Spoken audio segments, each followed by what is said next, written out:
ang mga pinakabagong balita at mahalagang issue na walang kinikilingan, walang pinoprotektahan. Doon at ngayon, serbisyong totoo ng GMA News.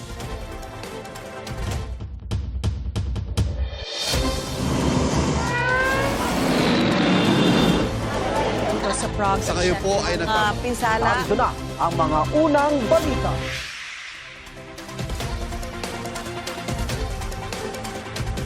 Si Senador Joel Villanueva ang ika-13 senador na naging dahilan kaya nakapaghalal ng bagong Senate President kahapon. Parehong sinabi ni Senador J.V. Ejercito at Senador Mig Zubiri na silang kumausap kay Villanueva para lumipat sa majority. Wala raw kapalit ang paglipat ni Villanueva na isa sa mga nakatakdang kasuhan kaugnay sa flood control projects ayon kay Ombudsman Jesus Crispin Remulla. Dati na iginiit ni Villanueva na wala siyang kinalaman sa questionableng flood control projects. Sabi rin ni Villanueva, gusto lang niya magtrabaho kaya siya sumali sa bagong majority.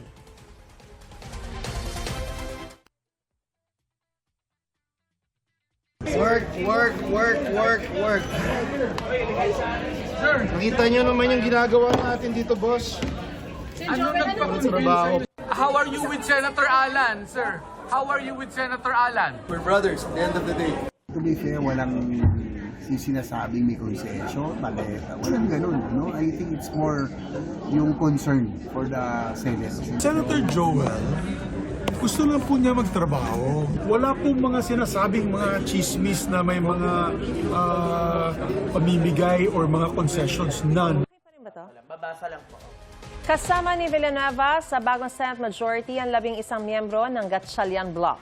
Naunang lumipat si Senator Cheese Escudero na dumating sa Session Hall noong June 3. 11 naman ang miyembro ng Minority Bloc sa pamumuno ng pinalitang Senate President na si Alan Peter Cayetano. Wala sa morning session kahapon ang minority senators nang iluklok si Gatchalian bilang Senate President. Hapon pa dumating ang ilan sa kanila para sa hearing ng Commission on Appointments. Ang ilan binati ang mga bagong leader ng Senado.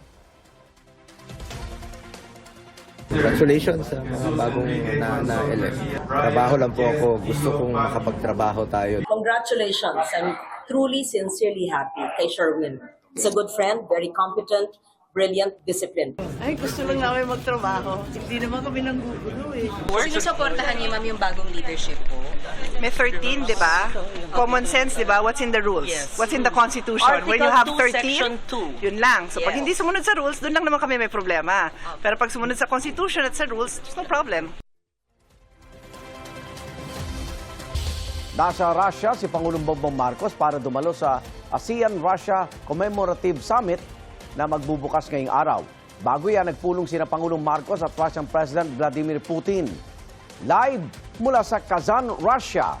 May unang balita si Tina Pangaliban Perez. Tina?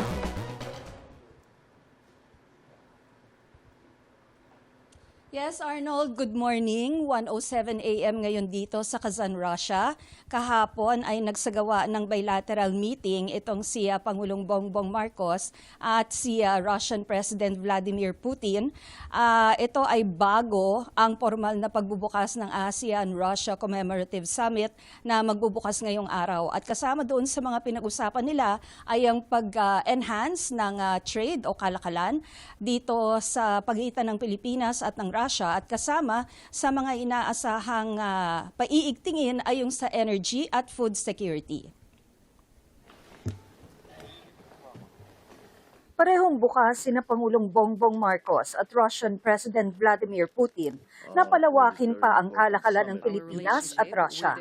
Apparently, we are approaching the present threshold with an immense capital of mutual beneficial cooperation underpinned by good traditions of mutual respect and respect for legitimate interests of each other.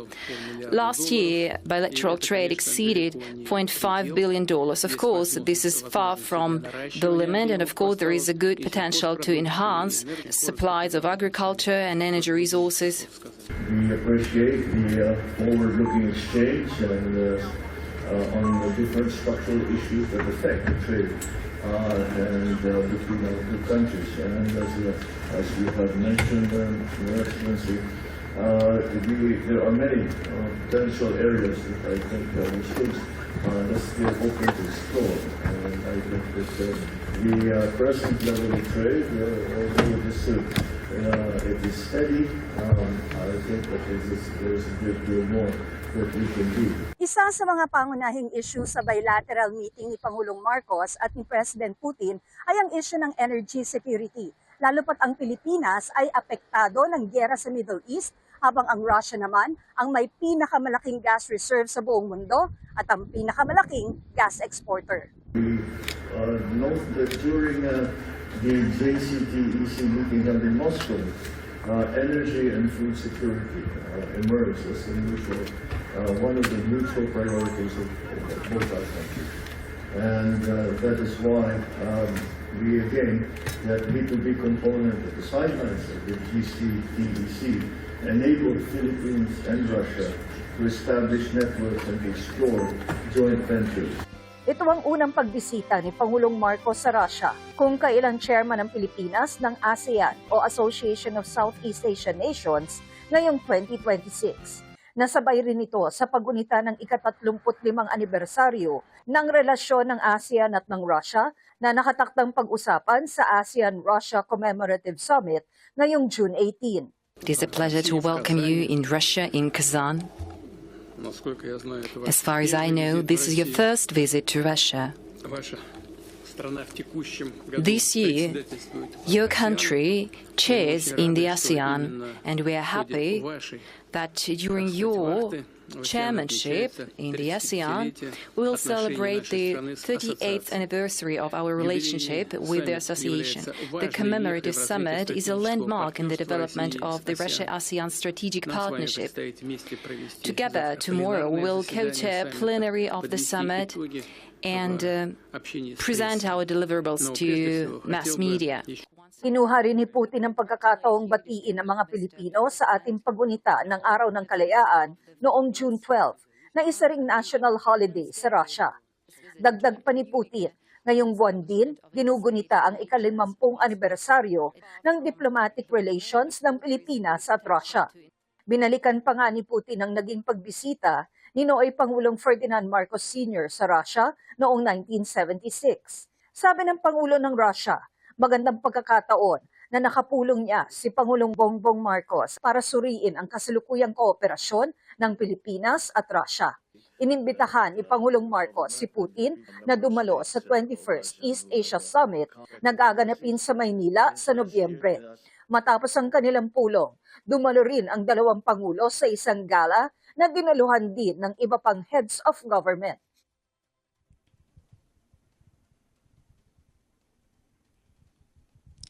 Sa ngayon, Arnold, ang klima rito sa Kazan, Russia ay maulan pero tuloy ang pagbubukas ng ASEAN-Russia Commemorative Summit na pangungunahan ni Pangulong Marcos at President Putin bilang co-chairs. Gaganapin yan, Arnold, sa Kazan Expo International Exhibition Center. Arnold?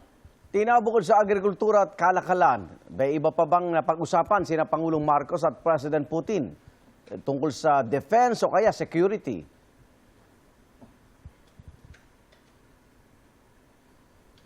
May mga nabanggit si Ambassador Bailen na posibleng kasama yan sa mga pag-uusapan.